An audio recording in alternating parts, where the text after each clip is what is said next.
예배를 시작하려고 합니다. 예배가 예배될 수 있도록, 또 여러분이 서 계시고 계신 곳이 예배의 처소가 될 수 있도록 주변의 환경들을 좀 정돈해 주시면 좋겠습니다. 휴대전화를 한 번 더 확인해 주시고요. 주보 홈페이지와 단톡방에 올려져 있는데 주보 보시면서 함께 예배에 참여해 주시면 감사하겠습니다.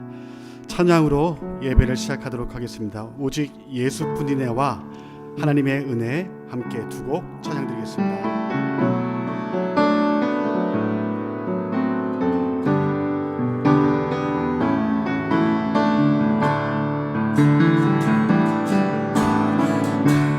은혜 아니면 살아갈 수가 없네. 복음마저도 다 주의 것이니 세상 평안과 위로 내게 없어도 오직 예수뿐. 다시 한번 은혜 아니면 살아갈 수가 없네. 은혜 아니면 살아갈 수가 없네. 복음마저도 다 주의 것이니 세상 평안과 위로 내게 없어도 오직 예수뿐. 은혜 아니면 살아갈 수가 없네. 은혜 아니면 살아갈 수가. 나의 모든 것 다 주께 맡기니 참된 평안과 위로 내게 주신 주 예수. 오직 예수뿐이. 크신 계획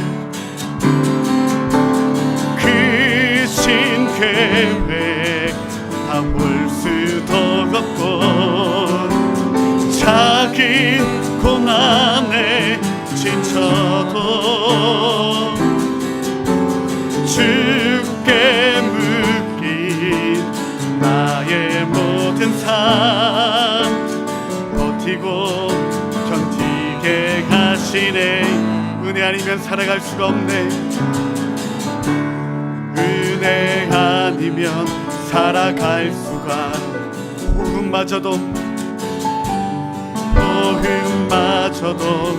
다 주의 것이니 세상 평안과 위로 내게 없어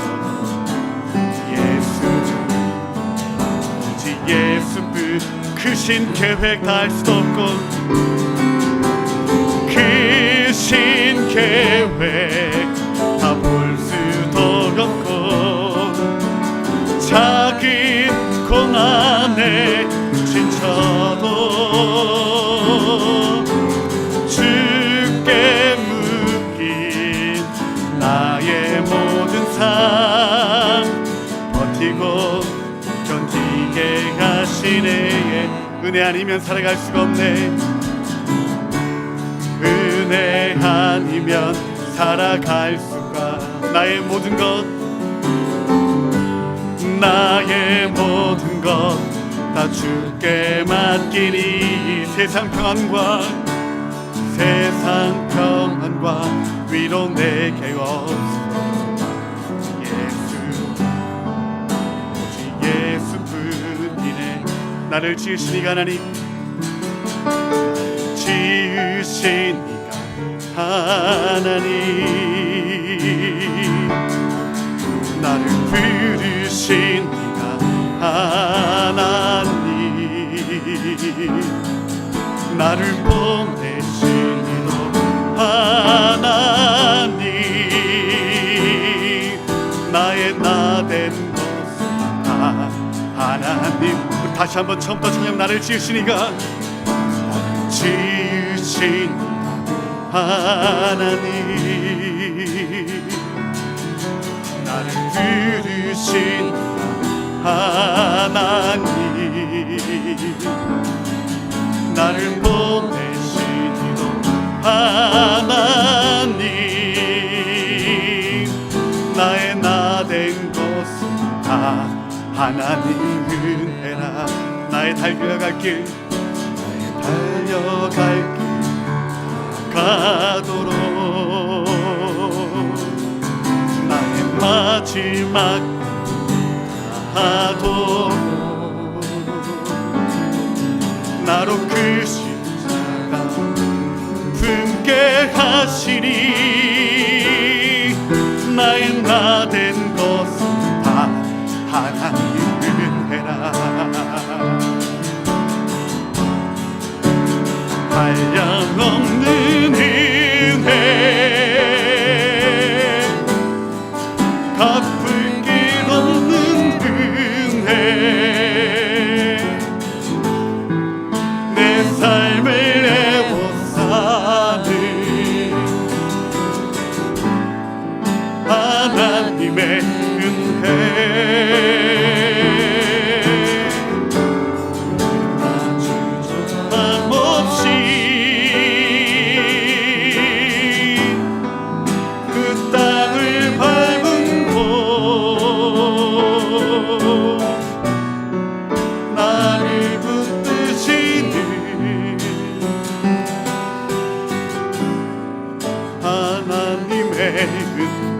찬양합니다. 나를 지으시니 하나님, 지으신 하나님,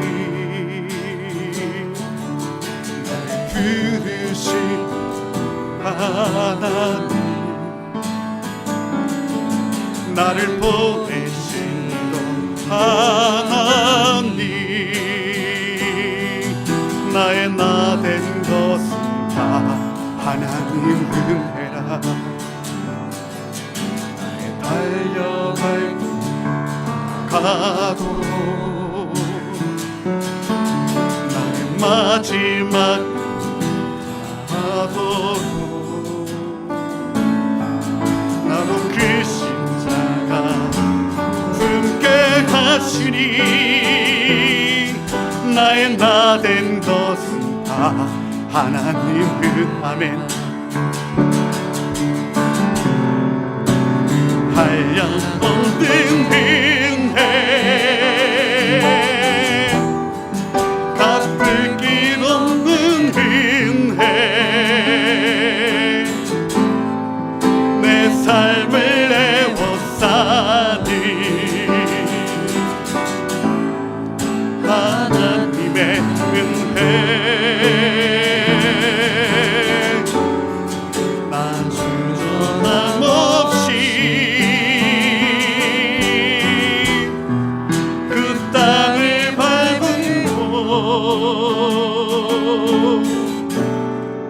나를 붙드시니 하나님의 은혜.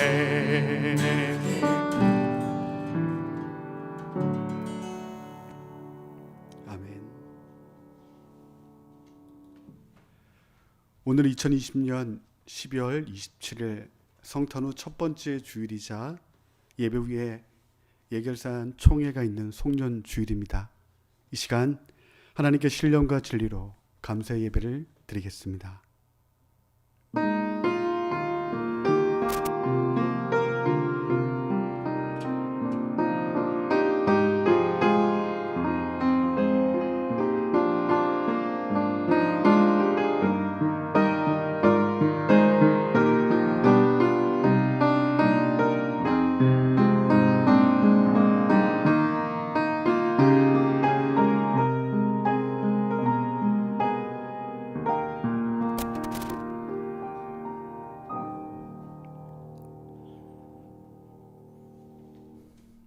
천지는 없어지느니와 주는 영전하시겠고 그것들은 다 옷같이 낡으리니 의복같이 바꾸시면 바뀌려니와 주는 한결같으시고 주의 연대는 무궁하리이다.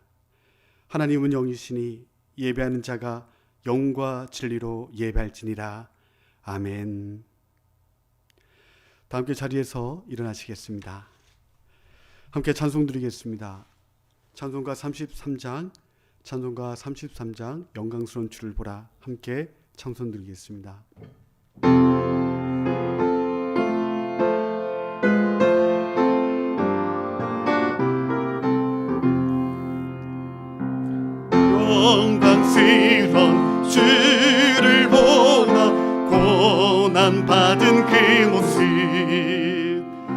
승리하고 오실 때에 만민 경배하리라. 왕의 왕이 되신 주께 멸류관을 드리세. 왕의 왕이 되신 주께 멸류관을 드리세. 보좌 위에 계신 주께 멸류관을 드리세. 천군 천사 소리 높여 주를 찬송하도다. 왕의 왕이 되신 주께 멸류관을 드리세. 왕의 왕이 되신 주께 멸류관을 드리세. 죄인들이 조롱하며 과시간을 씌웠네. 성도들과 천사들은 주의 이름 높이네. 왕의 왕이 되신 주께 멸류관을 드리세. 왕의 왕이 되신 주께 멸류관을 드리세. 만민들의 찬송 소리 하늘 높이 퍼진다. 하늘 보자 바라보니 기쁨 한량 없도다. 왕의 왕이 되신 주께 멸류관을 드리세. 왕의 왕이 되신 주께 멸류관을 드리세.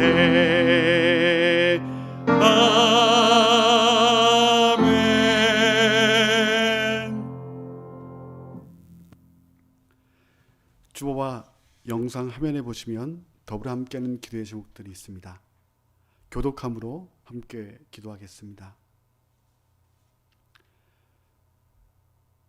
땅의 기초를 놓으시며 말씀으로 세상을 만드신 하나님이 우리 하나님이십니다. 예배는 모든 주권이 하나님께 있음의 공적 표현입니다. 땅이 변하고 하늘과 땅이 없어진다고 하여도 영존하신 하나님, 새롭게 단장하기 위해 낡은 의복을 갈아입듯 이 시간 새로운 심령으로 예배합니다. 우리가 드리는 2020년 마지막 주일 예배를 받아 주옵소서. 아멘. 부자가 되는 것이 인생의 기적이 아니라 지금 이 순간까지 일상 다반사가 중단 없이 왔음이 기적이요 은혜입니다. 그럼에도 주님, 범사에 자족이 없기에 감사가 없고 물질적 소유에 국한된 기복적 신앙으로 불만이 가득했고 받은 것은 있고 준 것만 계수하다 보니 남들 앞에 목이 곧았던 우리입니다. 일상의 은혜가 기적을 주신 하나님을 따라 연말연시 한두 사람에게라도 나누게 하옵소서. 아멘. 코로나19의 3차 대유행이 좀처럼 사그러지지 않고 있습니다. 구치소와 요양병원, 종교시설 등 밀집도가 높은 공간에서 확진자가 많이 발생합니다. 나 하나쯤이야 이번 한 번만이라는 안일한 생각과 행동이 우리 사회를 힘들게 함을 기억하고 방역 주체로서 위기 극복에 적극 참여하게 하옵소서. 보다 나은 내일은 오늘의 자제와 수고를 통해 만들어지기에 연말연시 대변 모임을 자중하며 어려운 이웃을 살피며 함께 견디게 하옵소서. 아멘. 정치, 사회, 경제에 법의 틈새에서 합법을 빙자한 편법과 위법이 서슴없는 지도자들을 봅니다. 신앙의 공공성을 가진 신자로서 자정 능력을 상실한 위정자를 지키며 보며 바로잡기 위해 기도하게 하옵소서. 경제적, 사회적 약자에게 편애하시는 하나님의 시선을 따라 소외된 이웃을 살피는 이 나라와 국민 되게 하옵소서. 아멘. 한대하는 믿음을 갖기 위해 시작한 올 한 해가 이제 4일 남았습니다. 코로나19로 어려웠던 한 해, 가정과 동네, 직장과 아둘람, 교회에서 묵묵하게 수고한 이들을 살피게 하옵소서. 그가 있기에, 우리가 있기에 내가 있음을 잊지 않고 남은 며칠 동안 함께, 그리고 대신 수고한 이들에게 감사의 마음을 직접 표현하는 예인가족들 되게 하옵소서. 코로나19로 연말과 큰 변화 없이 맞을 2021년입니다. 하지만 그러함에도 해야 할 일, 서 있어야 할 자리에 서 있는 신자 한 사람에 의해 새로움을 만들 수 있습니다. 아둘람과 부서, 사역과 모든 모임 안에 신의를 지키는 예인 가족들 되게 하옵소서.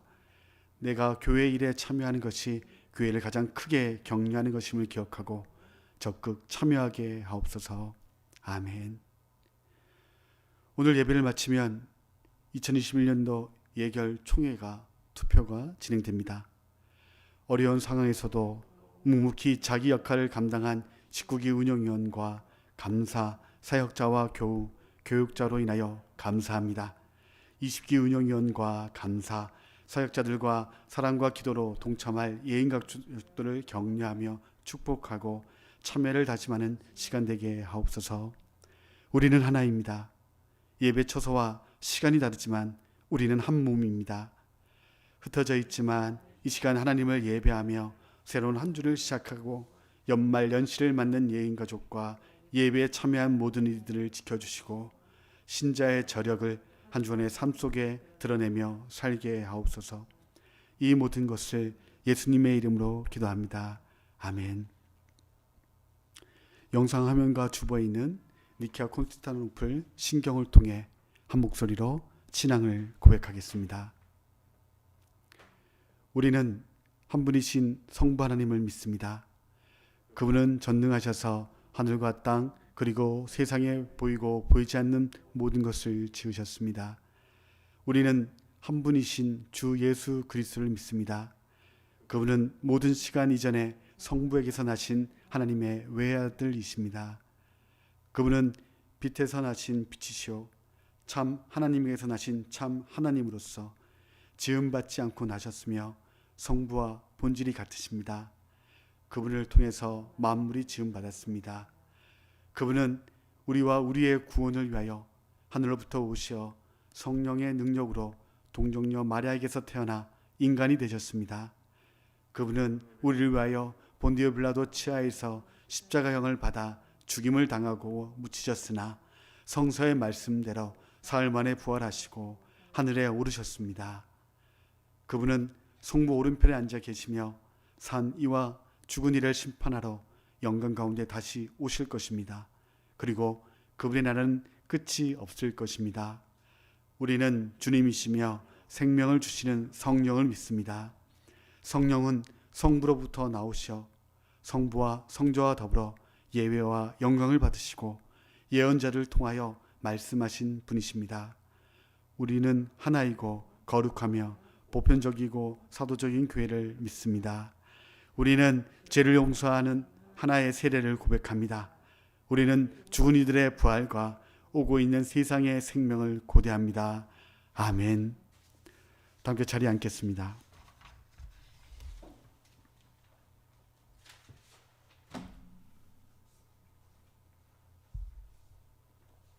함께 찬송 드리겠습니다. 찬송가 429장, 찬송가 429장 함께 찬송 드리겠습니다.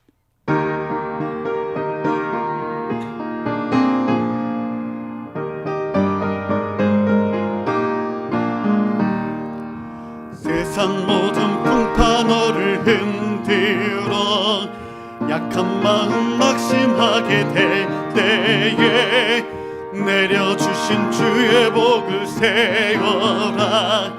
주의 크신 복을 내가 알리라. 받은 복을 세어 봉하라. 크신 복을 내가 알리라.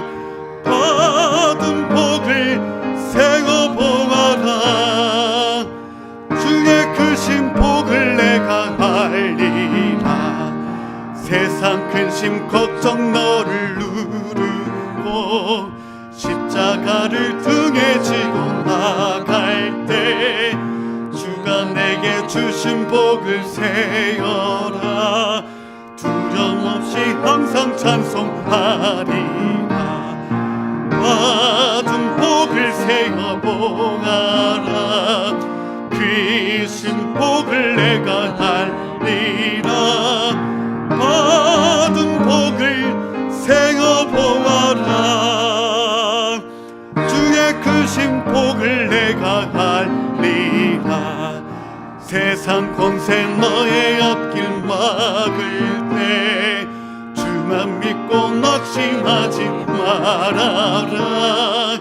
천사들이 너를 보호하리니 염려 없이 앞만 보고 나가라. 받은 복을 세어 보아라. 크신 복을 내가 알리라.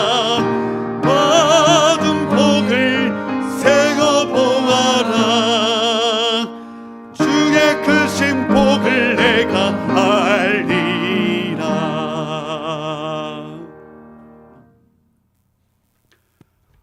오늘 함께 우리가 나눌 하나님의 말씀은 신약성경 로마서 8장 28절입니다. 로마서 8장 28절 말씀입니다.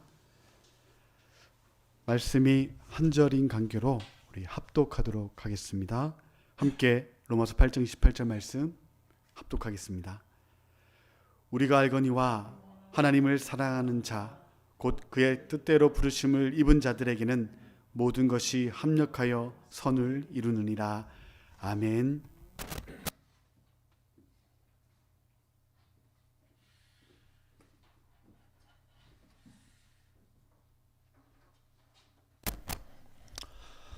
지난주 평안하셨습니까? 우리 서로 함께 예배드리는 분들이 있다면 같이 인사하는 시간 가지시고요. 또 홀로 예배드리는 분들은 저랑 인사하시죠. 한 주간 잘 지내셨습니까? 예, 네. 요즘 교회는 그러니까 최소의 인원만 모여서 유튜브 중계, 온라인 중계를 하도록 되어 있습니다. 그래서 지금 교회에는 그 반주하는 집사님 부부하고 그 다음에 교육자들 그리고 찬양을 좀 돕고 있는 형제 한 명이 이렇게 나와서 예배를 드립니다. 그것도 한 공간이 아니고요. 그 나들목 공간하고 나들목 안에 있는 사무실 공간으로 나뉘어서 있습니다. 그래서 지금 나들목에는 4명이 앉아 있습니다. 그리고 뒤에 사무실에는 2명이 앉아서 예배를 드리고 있습니다. 이런 상황을 한 번도 생각해 보지 못했는데 무려 거의 10개월 넘도록 일을 하게 되는 것 같습니다. 또 내년에도 그럴 가능성이 높은데요. 그럼에도 불구하고 예배를 포기하지 않고 이렇게 예배 시간에 시간 맞춰 자리에 앉아주셔서 너무 감사하고요. 또 이렇게라도 예배 드릴 수 있다는 것에 감사한다는 이야기들을 많이 해주시는데 결국 그래서 힘이 되고 또 여러분에게도 힘이 되는 시간 되시기를 바랍니다. 오늘은 송년주일입니다. 예년 같으면 뭔가 좀 이렇게 뭘 하고 싶은 그리고 또 송구영신도 있으니까 그걸 준비하는 이런 시간일 건데 올해는 그럴 가능성이 거의 없습니다. 성탄절 예배 때도 봤지만 이번 송구영신 때도 영상으로 준비한 몇 가지를 하게 될 겁니다. 그렇더라도 한 해의 그 마무리를 예배로 해주시기를 바라고요. 올해 송구영신 예배는 목요일 날 오후 10시에 시작하도록 하겠습니다. 보통 요즘 9시면 가게의 문들을 다 닫고 이제 집으로 귀가하게 되는데 그래서 10시에 가족들과 함께 송구영신 예배 드리시기를 바랍니다. 오늘은 송년주일로요. 로마서 8장 28절을 본문으로 자기 시간 방어라는 제목의 말씀 드리겠습니다. 비교할 수 없는 것들이 꽤 많이 있습니다. 근데 사람들은 그것을 비교하려고 합니다.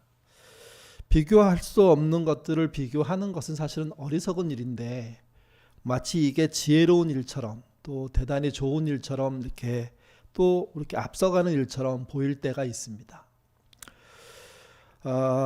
비교할 수 없는 걸 비교하면 불필요한 논쟁에 휘말립니다. 그리고 그것이 깊어지면 사실은 근거 없는 분열이 생기고 그 분열은 다른 감정과 휩쓸려서 그 공동체를, 그 사회를 어렵게 만들 수 있습니다. 비교 불가능한 게 많죠. 그 중에 제가 오늘 얘기 드리고 싶은 것은 세대의 차이입니다. 뭐 넓게 봤을 때 우리 교회 안에는 노년층이 있고 또 기성세대라고 할 수 있는 세대가 있고 또 청년층이 있고 어린 세대가 있다고 하겠습니다. 근데 그들을 놓고 서로 비교한다는 건 사실은 시간 차이와 상황 차이와 환경 차이가 너무 크기 때문에 그렇게 용이한 일은 아닙니다. 근데 우리는 아주 쉽게 비교하죠. 특별히 청년 세대를 놓고 비교합니다. 내가 청년 때는, 내가 어렸을 때는, 내가 너 때는. 그래서 요즘 라떼라는 말을 많이 쓴다고 하는데 그 청년들을 보면서 너와 내가 얼마나 다른지, 네가 얼마나 무능한지 뭐 이런 얘기 하고 싶은 거죠. 근데 그 비교, 차이 비교가 사실은 생각보다 쓸모없다는 겁니다. 사실 세대 차이로 보이는 것은 불법이 아니라면, 죄악이 아니라면 인정할 필요가 있습니다. 그렇게 보는 이유가 있는 거죠. 또 나 자신을 볼 때는 그렇게 봤던 이유가 있는 겁니다. 1937년에 독일의 총리였던 빌리 브란트가 한 기자로부터 질문을 받았습니다. 오늘날 독일의 청년들이 배은망덕하다는 이야기들이 많은데 당신은 어떻게 생각하느냐? 기자가 그렇게 질문한 것은 그 시대의 청년들이 정말 어려운 시절을 세계 제2차 대전을 이렇게 패배하고 거기서부터 바닥부터 나라를 살려서 경제로 또 여러 가지로 좋은 영향력을 끼치는 나라로 세워졌는데 그것을 보면서도 비판하는 청년들이 있었기 때문이죠. 그러니까 잘했는데 나름 선방했는데 그래서 좋은 결과가 있는데 그 당시의 청년들은 아주 거세게 기성세대를 비판했던 겁니다. 그러니까 그런 청년들에게 한마디 해주는 게 어른으로서 옳지 않느냐 이런 질문을 한 거죠. 그럴 때 빌리 브란트니 이렇게 말했습니다. 여러분 설교안과 화면에 내용이 나오는데요. 천천히 한번 읽어보죠. 읽겠습니다. 여러분 가운데 그 누구도 우리가 이룩한 많은 일에 대해 우리의 자부심을 없앨 수는 없다고 말한다. 하지만 그들이 내가 고민하는 문제를 고민하지 않기를 바란다. 내 문제는 그들의 문제가 아니다. 따라서 나는 내 시간을 방어하고 그들은 그들만의 시간을 방어한다. 오늘의 청년이 불만을 갖지 않는다면 독일의 내일은 없다. 저는 지도자의 품은 이 정도는 돼야 된다고 생각합니다. 생각해 보십시오. 자신이 노력한 성과로 자신의 젊음을 바치고 그리고 인생 전체를 바쳐서 독일을 세웠는데 그거를 무지막지하게 까는 사람들이 그것도 젊은이들 안에 있다고 할 때 꾸짖고 싶은 게 보통이죠. 너희들 왜 그래? 이렇게 말하고 싶은 게 내가 얼마나 희생해서 여기 세웠는데 그걸 왜 몰라줘? 근데 이분은 그렇게 생각하지 않은 겁니다.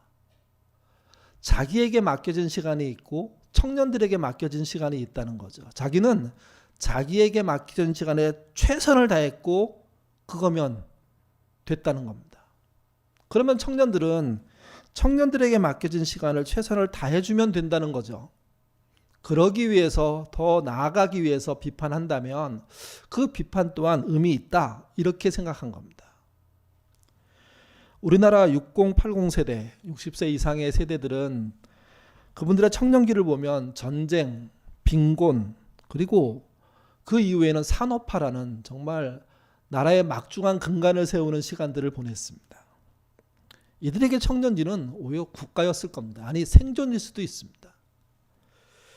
지금의 50대는 그들이 청년기를 보낼 때는 민주화라는 그런 시대적인 과제가 있었죠. 치열하게 그런 과정들을 많은 사람들이 희생하면서 쌓아왔고 그래서 지금의 민주성을 그나마 갖게 된 나라가 된 거죠. 40대는 청년기에 문화적 풍요를 누렸지만요. 그들에게 가장 큰 아픔인 IMF를 당했습니다. IMF는 뭐 지금의 전염병 못지않게 당시로서는 상상할 수 없는 후퇴였고 좌절이었고 포기였고 청년의 인생을 어떻게 살지 모르는 어떤 회오리 속에 집어넣어버리는 그런 함정과 같기도 했습니다. 지금의 30대는 지금의 30대는 뭐 청년기에 해당하죠. 기성세대가 겪지 못하는 여러 가지 풍요를 누리지만 반대로요. 이렇게 불평등과 차별과 혐오가 많은 시대가 없을 정도로 그런 시대를 보내고 있습니다. 또 지금의 20대는 그들 스스로도 얘기하고 우리 사회의 학자들도 얘기하잖아요. 가장 불공정한 사회에서 살고 있다고요. 거기다가 코로나19가 만든 장벽 때문에 뭘 할 수 없는 갇혀져 있는 인생을 살게 되는 겁니다. 여러분 80대, 70대, 60대, 50대, 40대, 30대, 20대로 이어지는 이 청년의 세대의 이해들이 다를 수밖에 없음을 산 시간이 보여주고 있습니다. 그렇다면 우리는 한 가지 명확해져야 됩니다. 내게 주어진 시간을 내가 잘 방어해내는 것이 내가 해야 될 일이지 다른 세대와 싸울 일이 아니라는 겁니다. 다른 세대를 비난해서 발전을 요하는 일이기 때문에 비난할 수밖에 없다면 용인해줘야 되고, 그리고 그 비난과 비판을 통하여서 새로운 계획들이 나오게 된다면 그렇게 쓰이는 내 삶을 그냥 그대로 인정해 준다면 세상이 좀 더 나아질 수 있다는 거죠. 그래서 빌리 브란트 말을 좀 기억할 필요가 있습니다. 나는 내 시간을 방어하고 그들은 그들만의 시간을 방어한다. 자신의 시간을 잘 방어한 사람은 타인의 시간을 또한 잘 방어할 수 있도록 도와주게 됩니다. 오늘 본문은 바울이 쓴 로마서인데요. 로마에게 있는 사람들에게 여러 가지 이야기들을 하게 되는데 그 중에 하나가 오늘 본문 합력하여 선을 이룬다는 내용입니다. 합력하여 선을 이룬다는 것은 약간 요행수 같은 어떤 느낌이 있습니다. 무슨 얘기냐면 내가 아무것도 안 해도 하나님이 일하신다 하는 듯한 인상이 있기 때문입니다. 근데 분명히 그렇지 않습니다. 내가 내 시간을 잘 방어해야 합니다. 잘 선용해야 됩니다. 발전적으로 쓰려고 애써야 되죠. 물론 몸이 아파서 때때로는 정말 좌절해서 그러지 못하는 시간들이 있을 수 있습니다. 근데 그게 평생이라면 정말 서글픈 일입니다. 합력함의 선을 이룬다는 것은 사실은 부지런히 자기 시간 방어를 잘 하는 것을 얘기하는 거죠. 우리 28절 말씀 아까 읽었지만 다시 한번 읽겠습니다.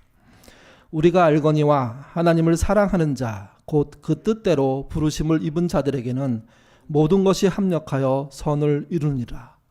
여러분의 인생이 그러셨으면 좋겠습니다. 여러분의 가정에서 이런 일들이 일어나기를 기대합니다. 우리의 교회, 여러분의 일터 모든 곳곳에서 정말 자신의 시간을 방어하기 위해서 애쓴 이들의 연합, 또 하나님이 그 안에서 상상 이상의 인도하심 있기를 기대합니다.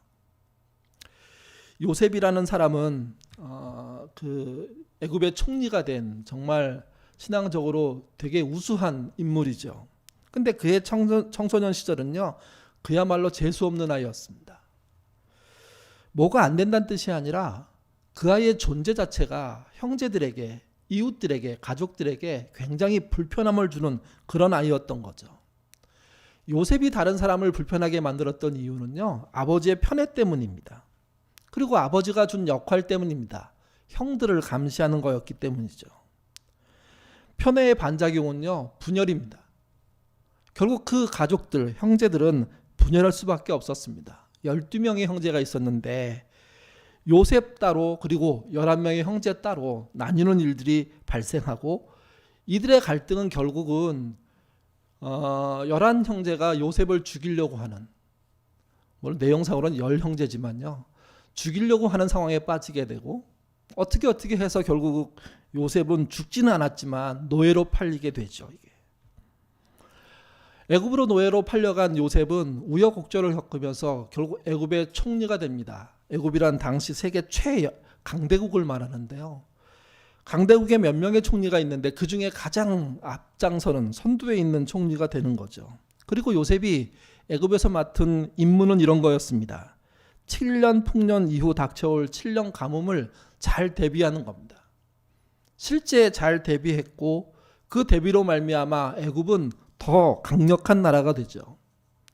7년 가뭄이 시작되자 미리 자신의 식량을 준비하지 못했던 나라와 민족들이 또 집안들이 사람들을 보내서 식량을 구매하기 시작합니다. 그때 요셉 앞에 형제들이 나타나는 거죠.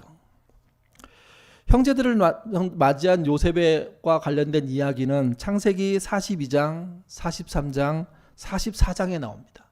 물론 그 뒤에도 이어지지만 요셉이 형들과 또 형들이 어떻게 변했는지 어떤 사람이었을까 뭐 등등을 확인하는 시간들이 이 세 장을 걸쳐서 벌어지는데요. 정확하게 시간상으로 얼마큼 지난지는 알 수가 없습니다. 다만 한 적어도 6개월 이상, 많으면 한 1년 정도의 시간이 흐른 것으로 볼 수가 있습니다. 그만큼 요셉의 고민이 많았다는 겁니다. 자기를 노예로 판 그 형들을 만났을 때 한 번에 용서하고 한 번에 인정하고 한 번에 하나님의 뜻을 구별한 건 아닌 것 같습니다. 선뜻 뭘 할 수는 없었는데 그러나 그들이 어떻게 변했는지는 알고 싶었고 그래서 자신이 할 수 있는 여러 가지 방법과 알 수 있는 내용들을 수집하고 하는 기간들을 보낸 거죠. 그러면서 점점점 그는 자신의 아픔에 대한 이야기들을 달리 해석하기 시작했습니다. 사실 사람이 당한 고난과 그 안에 있는 아픔은요, 그 사람 편이 아닙니다. 그 사람을 공격하는 쪽의 편에 속할 때가 너무도 많습니다. 그래서 내 아픔이니까, 내가 당한 고난이니까 나를 가장 잘 이해한 현실이라고 생각할 수 있는데 아닙니다. 그 아픔이, 그 고난 당함이 나의 적이 되고 나를 공격하죠. 그러니 고난과 아픔이 있는 사람이 그 시간을 잘 방어해내려면 어떻게 해야 되냐면 좋은 마음을 갖는 게 아니고요. 그 아픔을 이겨야 됩니다. 그 고난을 이겨나가야 됩니다. 요셉도 그랬던 겁니다. 자기를 노예로 팔아버린 형제들을 어찌 쉽게 용서할 수 있겠습니까? 적어도 6개월, 많으면 1년 넘는 시간 동안 이런 고난과 이런 아픔에 대한 치열한 방어전이 벌어졌고 결국 마침내 요셉은요, 자신의 아픔을 방어해낸 거죠. 자기의 고난을 방어해낸 거죠. 그리고 한 걸음 더 앞으로 나간 거죠. 그의 해석이 창세기에만 3번 이상 나옵니다. 같이 한번 읽어보죠. 창세기 45장 4, 5절 말씀 읽겠습니다. 요셉이 형들에게 이르되 내게로 가까이 오소서. 그들이 가까이 가니 이르되 나는 당신의 아우 요셉이니 당신들이 애굽의 판자라. 당신들이 나를 이곳에 팔았다 해서 근심하지 마소서. 한탄하지 마소서. 하나님이 생명을 구하시려고 나를 당신들보다 먼저 내게 보내셨나이다. 정말 그 원수를 두고 있는 자들에게 주는 정답 같은 말씀입니다. 근데 이 답이 암기에서 나올 말이 아니라는 겁니다. 자기의 아픔과 치열하게 싸워서 방어해낸 결과라는 거죠. 이겨낸 결과라는 거죠. 그러니까 요셉이 철없는 17살을 지나서 노예 시절을 지나서 감옥 시절을 지나서 애굽의 총리가 되었던 여러 가지 내용 중에 하나는 이런 식으로 자기의 아픔과 어려움들을 다시 잘 방어해낼 수 있는 능력을 갖고 있었기 때문입니다. 아니, 점점점 가져가기 시작했기 때문입니다. 요셉이 이렇게 말하자 형들은 선뜻 이해할 수가 없었던 것 같습니다. 그래서 요셉은요, 얼마 시간이 지나서 똑같은 말을 또 반복합니다. 그래서 오늘 그 창세기 45장에 보면 4절 5절에 이 말을 했는데 다시 7절 8절에 또 합니다. 같이 한번 읽어보시죠. 하나님이 큰 구원으로 당신들의 생명을 보존하고 당신들의 후손을 세상에 두시려고 나를 당신들보다 먼저 보내셨나니 그런즉 나를 이리로 보낸 이는 당신들이 아니요 하나님이시라. 하나님이 나를 바로에게 아버지로 삼으시고 그 온 집의 주로 삼으시며 애굽 온 땅의 통치자로 삼으셨나이다. 4, 5절에 정리된 내용보다 7, 8절은 훨씬 더 형들이 이해하기 쉽도록 설명하고 있습니다. 원수로 누군가를 팔아먹고 죽을 고비에 빠뜨렸는데 그가 이런 말을 한다면 누가 그걸 쉽게 믿을 수 있을까요? 혹시 사람들 많으니까 지금은 넘어가려고 하는 함정 아닐까? 뭐 이런 생각 할 수가 있죠. 나중에 요셉의 아버지 또 12 형제의 아버지 야곱이 죽고 난 다음에 형들이 불안에 빠집니다. 그때도 똑같이 요셉은 지금 45장에서 했던 말을 다시 또 반복합니다. 다 하나님의 선행하는 계획이 있었다는 겁니다. 원수를 이해한다는 게 쉽지는 않을 겁니다. 근데 자기의 아픔의 공격을 이겨내니까 원수에 대한 생각도 달라지기 시작했고, 또 그 고통 속에 있는 하나님의 손길이 또한 이게 아닐까 하는 해석도 해낼 수 있게 된 거죠, 이게. 그래서 요셉을 통해서 본 신자는 자신이 당한 아픔의 공격을 하나님의 뜻 안에서 방어해내는 사람을 말합니다. 결국 그 아픔, 고난을 이겨내는 거죠. 내 안의 억울함이 활개치지 못하게, 복수하고자 하는 마음이 고개 들지 못하게, 불안과 공포가 나를 지배하지 못하게 나를 방어하고, 아니 방어를 넘어서 그들을 이겨낼 때 새로운 시작이 되는 것이고, 그게 관계의 문제라면 정말 세상 사람들은 생각할 수 없는 새로운 관계가 시작되는 거죠. 행복한 책 읽기라는 책에 보면 이런 말이 있습니다. 세상에는 두 분류의 사람이 있다. 하나는 나를 항상 옳다고 말하는 사람이며 다른 하나는 나는 항상 잘못이라고 말하는 사람이다. 앞은 투사이고 뒷사람은 종교인과 예술인이다. 나는 항상 옳다고 말하는 사람의 자부심이 없이는 싸울 수 없고, 나는 항상 잘못한다고 사유하는 사람의 원죄성 없이는 느낄 수 없다.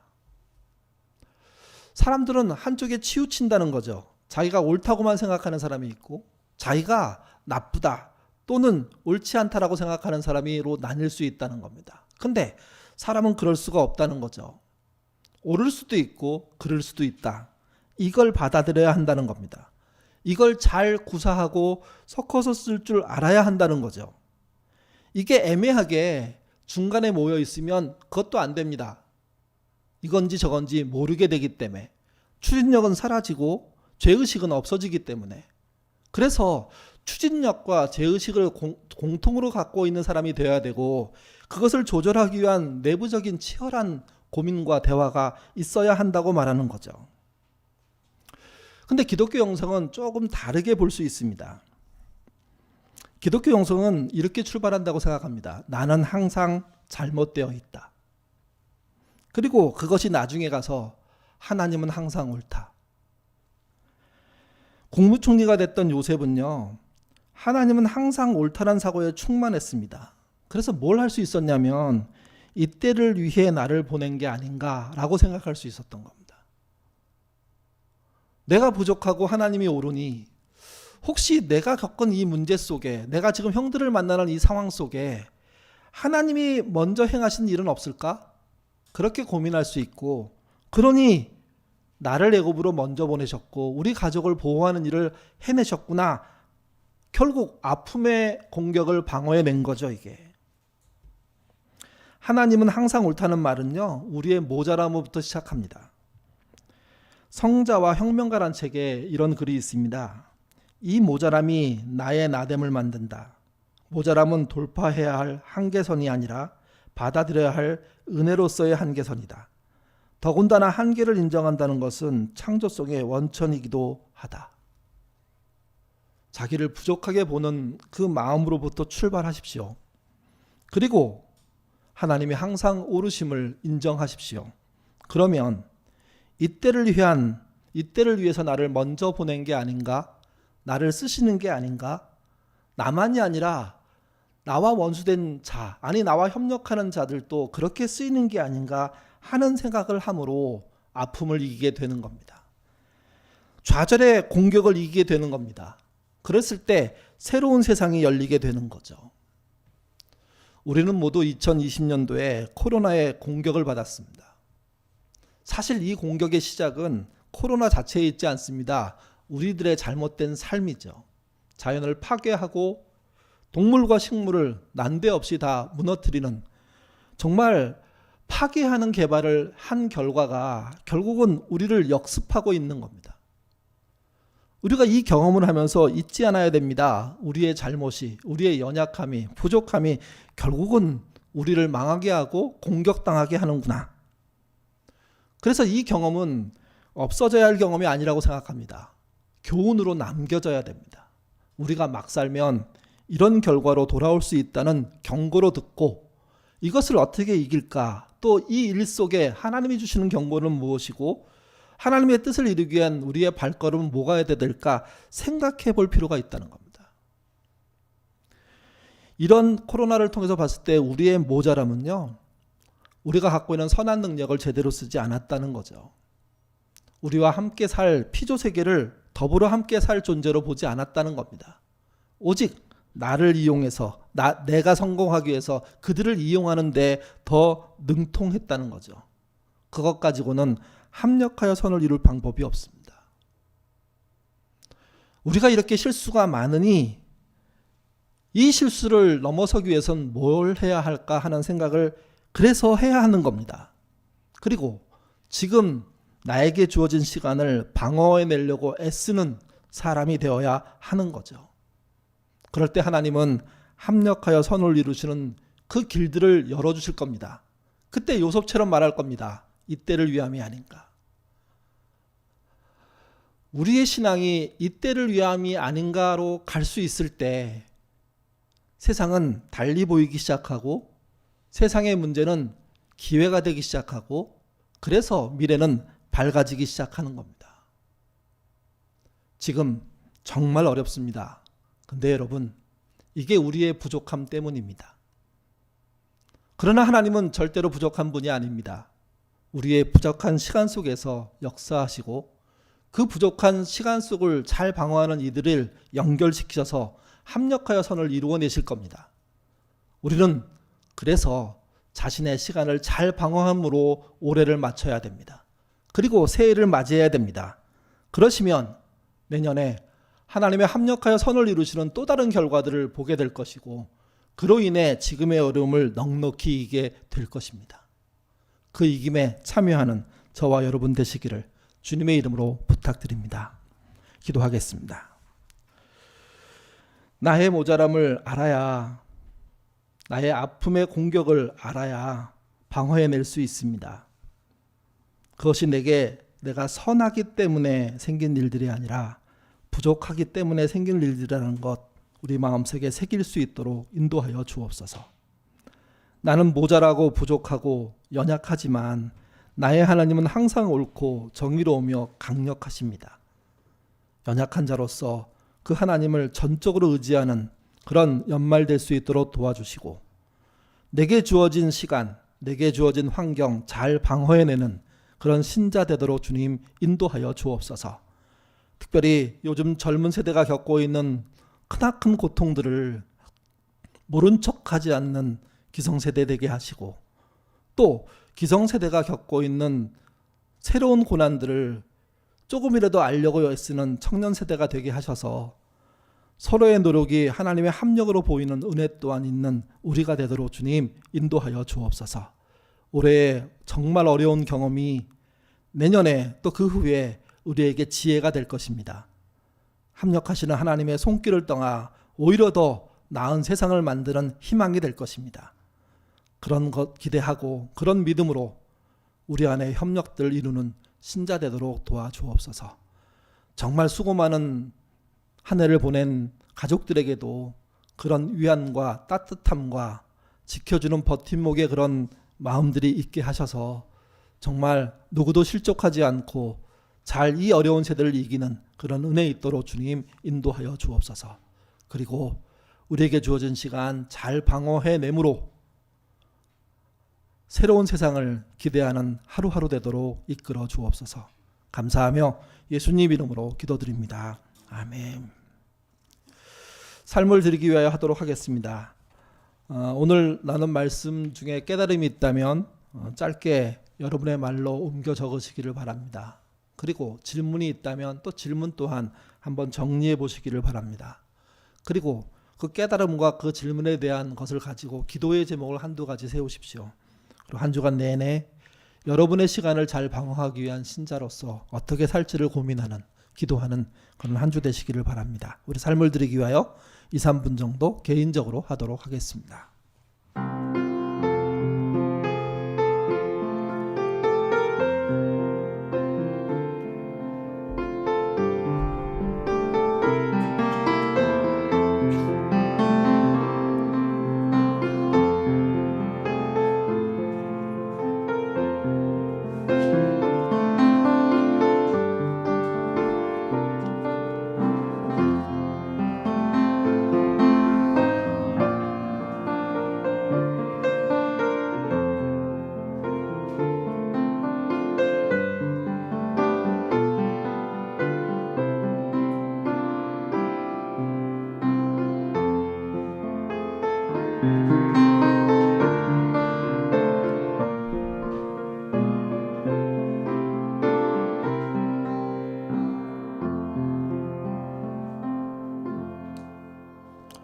교회 소식 전해드리겠습니다. 계속해서 비대면 예배가 진행되겠습니다. 변화가 있으면 안내 말씀드리겠고요. 중고등부 오전 9시 30분, 초등부 12시에 부서 예배가 또 온라인으로 진행이 됩니다. 계속 부탁드리지만 부모님들은 이 시간들 좀 잘 선용하셔서 아이들과 함께 예배에 참여해 주시고 또 아이들의 믿음을 잘 키워가도록 돕는 좋은 기회 사용되기를 바라고요. 특별히 예배를 마치고 난 다음에 아이들과 예배 때 나눴던 이야기들을 이렇게 대화로서 이렇게 좀 단단하게 만들어 주셨으면 좋겠습니다. 공동과정 23기 이번 주 다음 주도 한 주 더 쉬겠습니다. 그래서 11주부터 모이도록 하겠고요.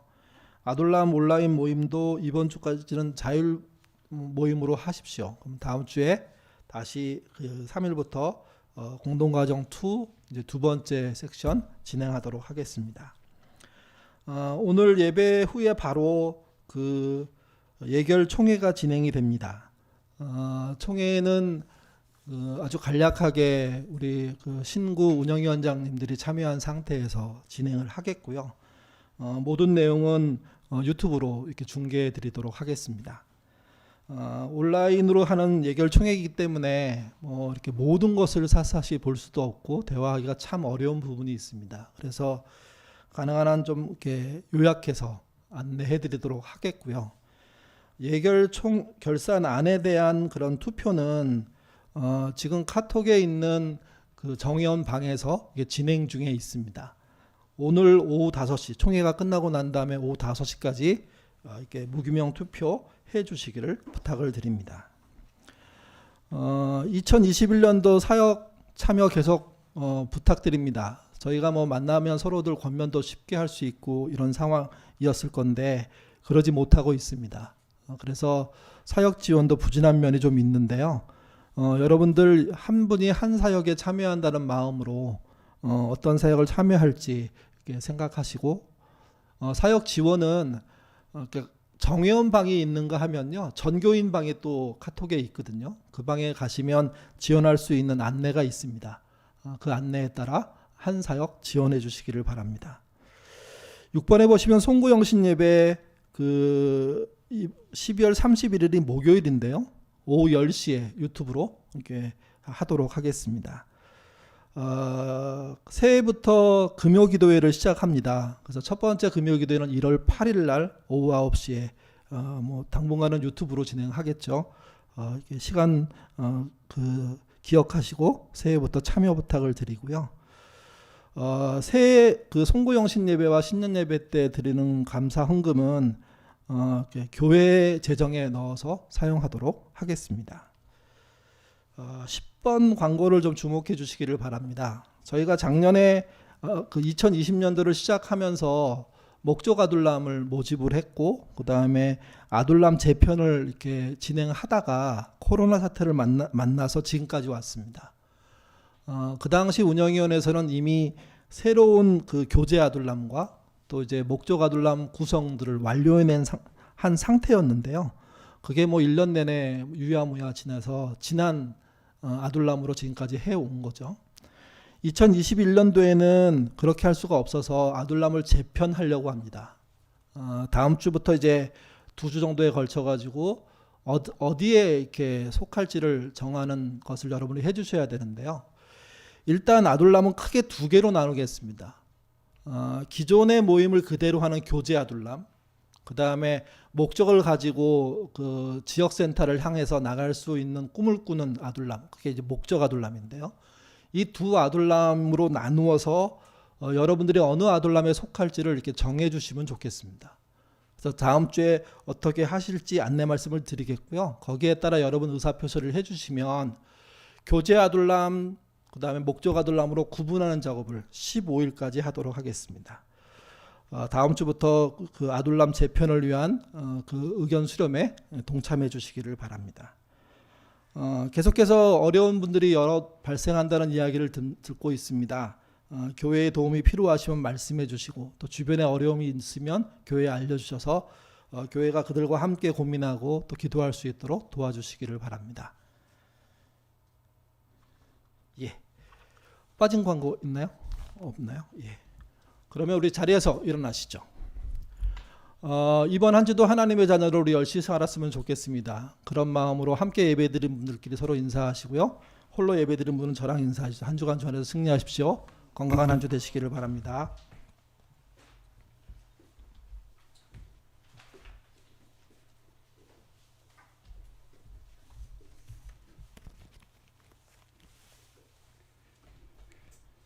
함께 찬송 드리고 예배를 마치도록 하겠습니다. 예배 후에는 바로 예결 총회가 진행됩니다. 함께 찬송 드리겠습니다.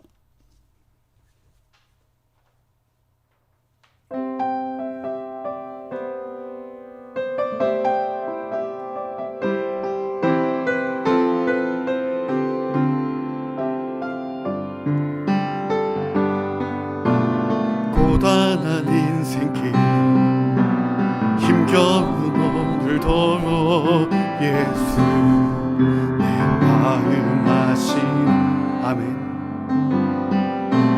지나간 아픔도 마주할 세상도 예수 내 마음. 다시 한번 고단한 인생길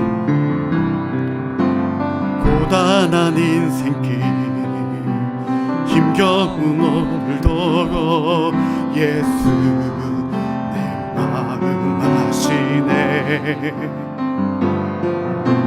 지나간 아픔도 마주할 세상도 예수 내 마음 믿음의 눈 들어 주보리.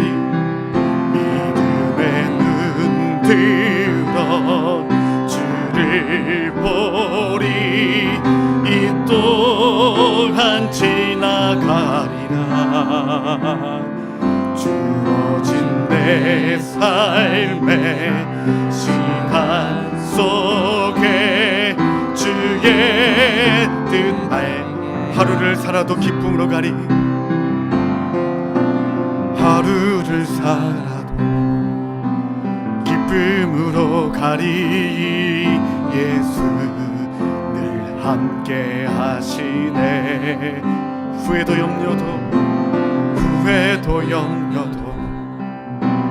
온전히 맡기리. 예수 늘 함께한 믿음의 눈 들어 주보리. 믿음의 눈 들어 주를 보리.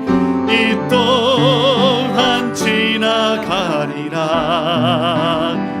주어진 내 삶의 시간 속에 주의 뜻. 다시 한번 믿음의 눈 들어. 믿음의 눈 들어 주를 보리. 이 또한 지나가리라. 주어진 내 삶의 시간 속에 주의 뜻. 우리 한 번만 더 믿음의 눈 들어 찬양합니다. 믿음의 눈 들어 주를 보리.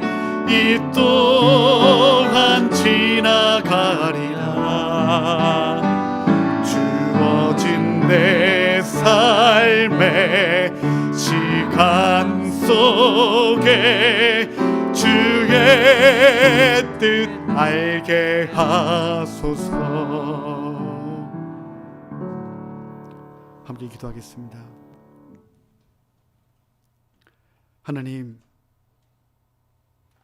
이 시간 주신 말씀을 따라 맡겨주신 일주일이란 시간을 신실하게 살겠다는 뜻으로 하나님만을 예배하고 신앙을 고백했습니다. 세상 소리에 현혹되어 딴길 가지 않게 하시고 오직 말씀을 따라 하루하루 살게 하여 주옵소서. 지금은 우리 주 예수 그리스도의 은혜와 성부 하나님의 극진하신 사랑과 성령 하나님의 교통하심이 오늘 예배 드림으로 한 주를 시작하는 예인 가족과 이 나라 위에 지금부터 영원까지 함께 하시기를 축원하옵나이다. 아멘.